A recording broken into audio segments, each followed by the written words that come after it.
Welcome back to Elon After Hours. I'm here with Colton Cadarette from Sub. Colton, how are you doing tonight? Great, how are you? Very good. I'm glad to have you on the show. So what do you do for Sub exactly? Yeah, so right now I'm the concerts director, which means I oversee our fall concert as well as the comedian and then the hypnotist and a few other smaller events throughout the year as well. And for those that don't know what Sub is, yeah, would you explain it? Give a quick...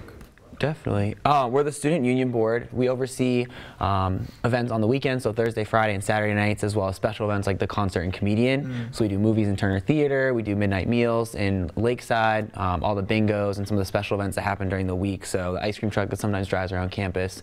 Really just fun, entertaining events that are free for students every single week, and a lot of times, multiple times during the week as well. Gotcha.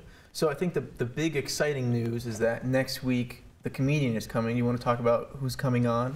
Yeah, so we have Uncle Joey, or Dave Coulier, from Full House. So we're really excited. That's awesome. Sort of a throwback, and we thought it would really resonate with our students really well. And also we have an Elon student, Hannah Benson, who's been on the show before. She'll be opening, doing some stand-up, so that's exciting as well. Because last year we unfortunately didn't have a student opener, but this year we're really looking forward to that. Because we think that makes people here excited, and to bring an extra like Elon piece into it is awesome as well. So with such a big name like Dave Coulier, what's the process of looking for a comedian and contacting them? How does that all work? Yeah, so in the fall, usually after the homecoming concert sort of settles down, we sort of brainstorm, we look at our budget and say, like, so how much money do we have to spend? And then from there, we try to gauge sort of who's hot, I guess, in the market right now, what people want to see, and sort of who's being booked at other schools as well. And we work with our agent, so we have someone who works on behalf of the university with us to book these artists, and we say, so like, what are your ideas? And so from there, we sort of pull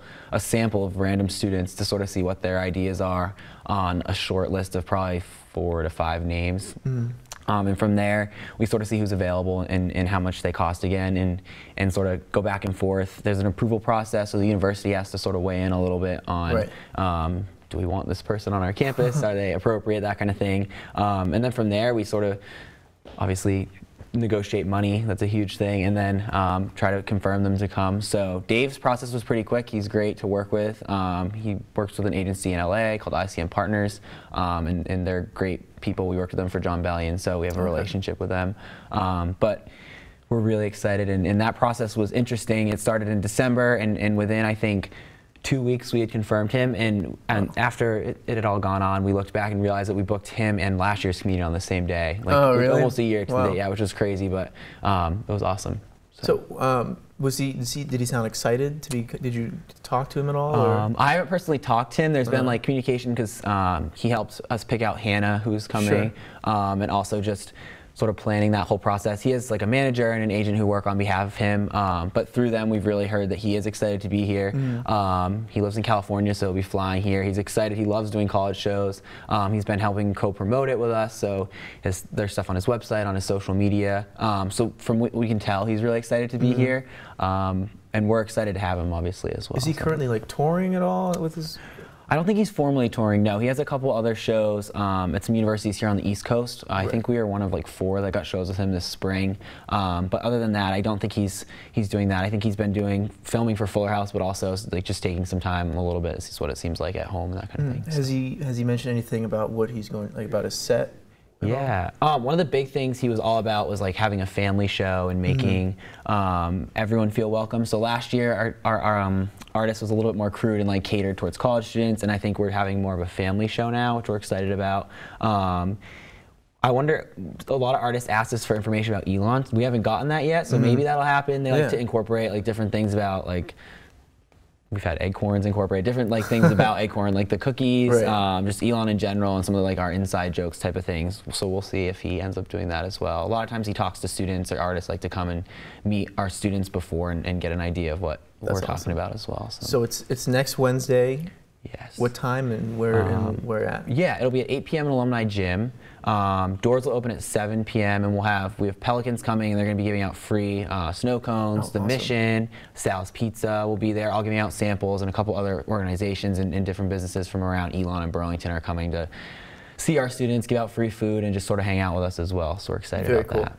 Now I know I grabbed my free ticket a while back now, but I've heard that there still are free tickets. Yes. Where can you get those if you've yet to get one? Yeah, so you can come up to our office, which is in Moseley 207. We'll be giving tickets out until probably that day. We're also going to send out an email on Friday, so you can request tickets and just show up there if that's easier for you as well. So keep an eye out for that, and we'll post the link on our social media as well. Okay, cool. So, yeah. So as far as like, do you watch a lot of comedy personally? I wouldn't say a lot, but I watched like some different shows and that kind of stuff as well. So. Do you have like a favorite in mind that you would like to come to Elon? Yeah.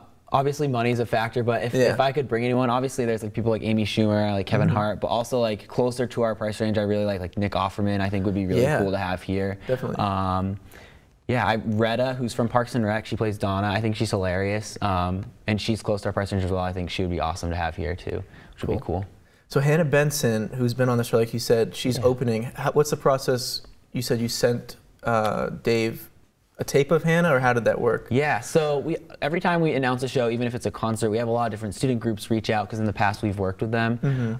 And so Hannah sent us her reel, and we've been talking to her since last year as well. And so we looked at it as like the concert board and also just sub in general. We said like, is this someone we'd be interested in having open? And it was. Hannah's great, and on her reel even some of the Elon After Hours stuff was on it, so that was awesome. And we sent it to Dave's manager, and they look at it, and he sort of wants to make sure it fits the vibe of his show, and we want to make sure it sort of works and everyone's happy. And he came back and said, yeah, we'd love to have her, like this would be great. And that was a win for us as well, obviously, because we want to have students involved as well as much in the process. So Hannah was excited. She couldn't believe it. And it's huge. Like an Elon student, that's a huge opportunity as well. So we're trying to see what else we can do in the future too. So we're excited. So you also deal with like homecoming concert, I know. Yeah. Are there any leads for next fall's big concert? There's obviously a lot of secrets involved in that. Of course. But next year's gonna be different. We're hoping, we're crossing our fingers and working with athletics and some of our partners on campus because the Shar Center will be opening up, and that's a huge opportunity. It's a new arena, and there's more seats, and we'll be able to have more of a formalized concert there, hopefully. We've loved Colonnades. It's treated us well, but we're ready to move inside. But the process of actually selecting artists has started. So the survey went out, and we're looking at those results. We got, I think, close to 1,500 responses, which is more than last year, which we were excited about. But from there, we look at that. We look at what students say. So some of the artists that we're looking at are in like a genre of like pop and hip hop or rap. We haven't had like some urban acts in recent years at least. So I'm excited about that. We got more money for next year, so that's always helps. So keep an eye out for that. We're starting that process. So what it looks like now is we're looking at those names and sort of seeing who's available and who's around. And we'll have someone booked probably by the fall, definitely by the fall, but throughout the summer is how that process works. So very cool. Well, I know I will be at the stand-up gig next Wednesday, and I'm sure a lot of people will be there. There's been a lot of hype about it, so I'm excited. Thanks for coming on. Thanks for spreading the word. Would you be interested in playing a little game after the break? Why not? Sure, yeah. Okay, cool. Stick around, guys. When we come back, Hunter and Colton are going to be playing a really funny game. You're not going to want to miss it.